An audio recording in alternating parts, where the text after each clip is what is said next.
To begin. Are you watching closely? To begin. Clytus, I'm bored. How to start. What plaything can you offer me today? In Life Itself, a memoir, Roger Ebert begins. I was born inside the movie of my life. I was born a poor black child. The visuals were before me. I was born in it. The audio surrounded me. Molded by it. The plot unfolded inevitably, but not necessarily. I don't remember how I got into the movie, but it continues to entertain me. We all are born with a certain package. We are who we are. Where we were born, who we were born as, how we were raised. We're kind of stuck inside that person. And the purpose of civilization and growth is to be able to reach out and empathize a little bit with other people. And for me, the movies are like a machine that generates empathy. It lets you understand a little bit more about different hopes, aspirations, dreams, and fears. It helps us to identify with the people who are sharing this journey with us. Welcome to The First Syllable. This week, probably going to be short because I just want to tell you about a few things and then I wanted to give you a for instance. First, 3 things. 3 terms. One came up in my blog probably almost immediately 9 years ago. Phil Connering, which is essentially what Phil does to Nancy Taylor. Find out information about someone, use it the next day in your loop to manipulate them. Definitely going to use that in my script. Another one, I've mentioned it on Groundhog Day Project Minute by Minute podcast, but I don't think I've said it anywhere else. Time loop stupid. Also, subset, TV tropes, pay attention, you can add these. Time travel stupid, which is where you think you're in a time loop, or you've time traveled, and you do... What day is it? The date! 12th, May, Thursday. What year? The Kyle Reese thing. It's not how you find out. Check a newspaper. Just wander around and kind of gauge it.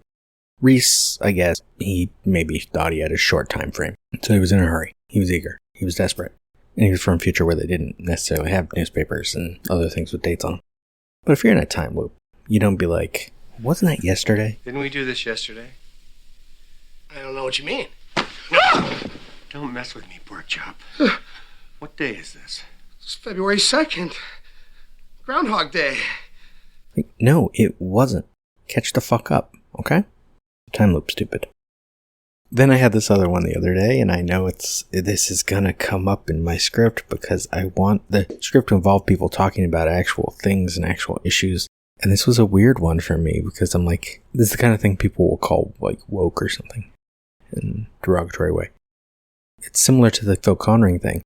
Time loop roofie, which is where in a previous iteration of the loop, you had sex with this person. The current version never did that with you. So what is the moral or ethical quandary of holding that over them? Telling them about it? Assuming you could do it again? It's the whole Phil Connor scooting in on the snow to try to kiss Rita a second time.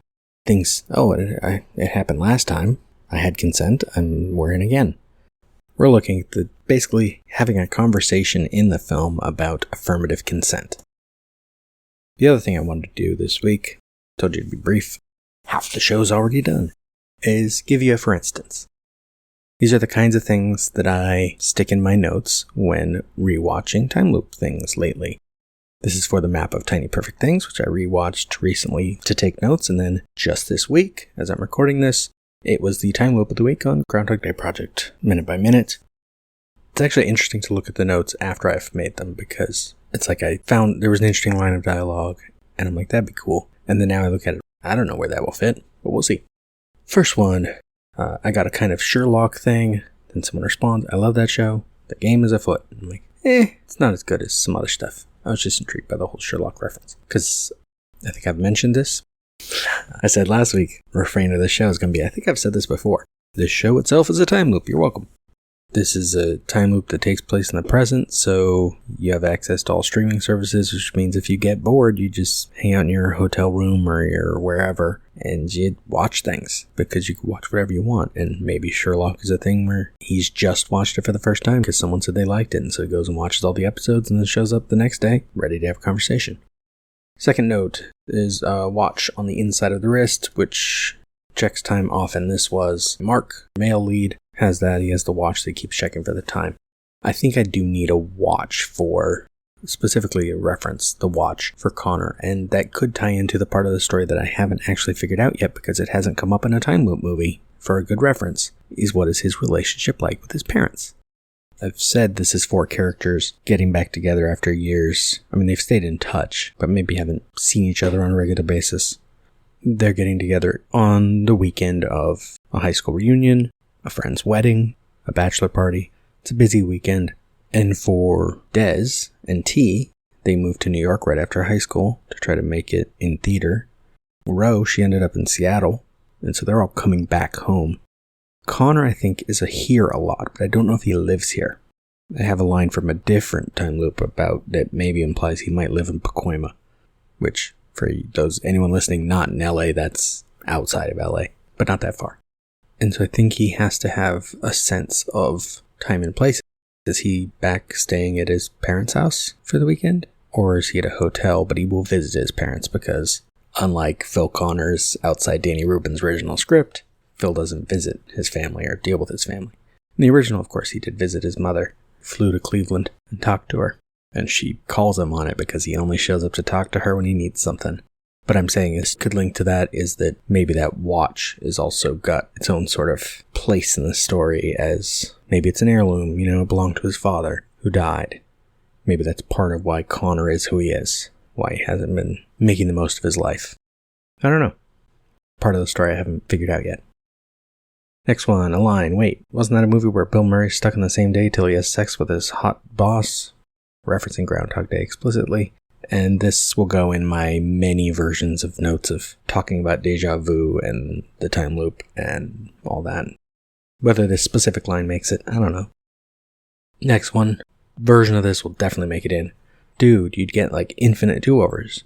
You'd just iterate. Straight A-B testing. Right, if there's infinite do-overs, then sooner or later it has to happen. Just like mathematically. Maybe it's like pi, though. It just goes on forever. There could be infinite ways for you to not get laid. That's pretty funny. I added tuba lessons in addition to piano. A lost dog, which I don't know if I need a lost dog. I gotta double check whether they name the dog once they find it in this movie. Whether it has a name, because I said previously, I need to have a scene at a dog park because so many dog names I got from things. We got characters named Mark and Margaret. I don't know if I need those. Dialogue. This is going to sound really strange. God, really bizarre. But are you experiencing any kind of temporal anomaly in your life? I don't think I can use that because of the setup. I like the phrasing. Experiencing any kind of temporal anomaly. But who's going to ask this? Of who?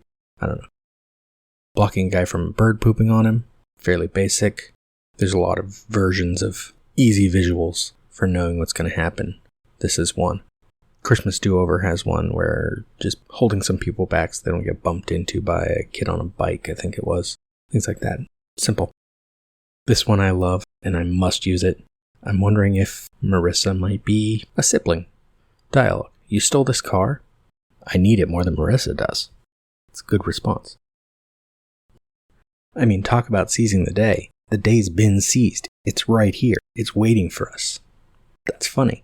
And throw in like a carpe diem before it, and you're making film references because I want to. It's a thing we don't get enough in movies. Movie characters don't quote movies much. I think partly it's a copyright issue, and if this ever actually made it to production, I'm sure there'd be some lawyers saying, no, we can't do all this. But in writing it, I don't care. I'm going to put them all in.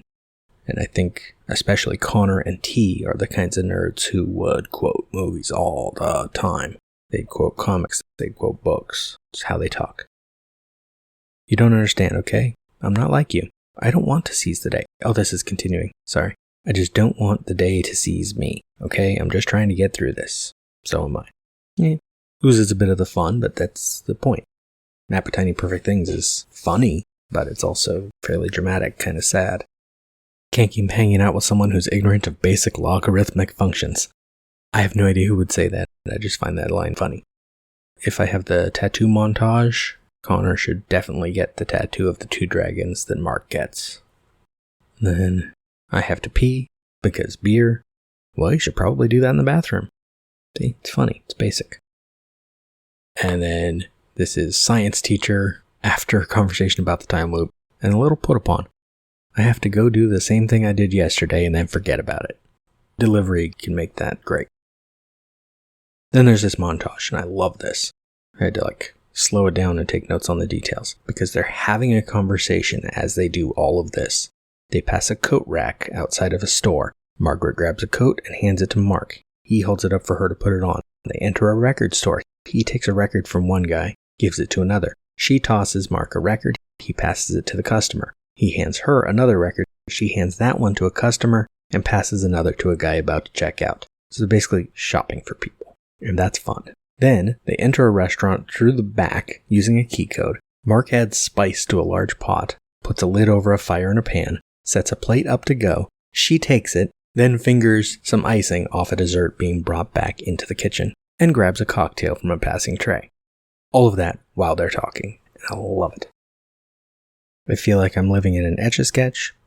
Simple, doesn't fit a specific sort of scene, but can be there. It's like gets shaken up and everything gets reset. It probably wouldn't be Connor saying it, but one of the others once there in the loop, realizing what it's like. You know, even before this, I always thought there was something wrong with the world, like really broken, not fixable, but nobody else saw it, so I just walked around pretending everything was fine. And then what happened? Nothing. I still feel like that, but with you I don't have to pretend.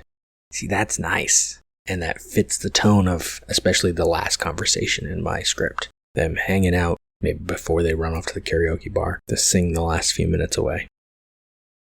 We have all the time in the world. No, we don't. This is not time. Time is the stuff that when you spend it, you don't get it back. Yeah, I kind of like that. Imagine Des saying the first thing. Like, we can do whatever we want. We have all the time in the world. And Connor is starting to get realistic about this. And like, no, we don't. This isn't real. Basic stuff, saving a cat from a tree.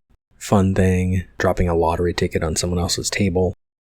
And if you've seen the map of Tiny Perfect Things, you'd know the map is a physical thing that keeps getting redrawn, and in the end becomes a three-dimensional thing with strings and a bead. And I'm just imagining Connor making that, trying to solve something early in the loop, trying to figure out why he's there, and realizing there's no pattern. Or maybe it'll make a really funny pattern. Actually, that'd be funny. If the shape of the shadows on the wall is like a cross or a pentagram or something strange. A heart. It's like, that's cheesy. I'm out. Yeah. Anyway, there's you for instance. Notes from Map of Tiny Perfect Things. Sometime during that movie I thought of another thing. It may have been something that happened in that movie, I don't remember, but occasional scars or bandages, even a cast late in the day. It's just, sometimes we'll see Connor and he's got a bandage. We don't have to know everything that happens. I want people to be looking for plot holes. And then I want those people to realize they have no idea what a plot hole is. Because people on the internet are stupid. Except for you, listener. You're the best. Cut. It's a past stuff that dreams are made of. Another world. You're still here? It's over, Johnny. It's over. It's over! Nothing is over! Go home. Nothing! You just don't turn it off! Go.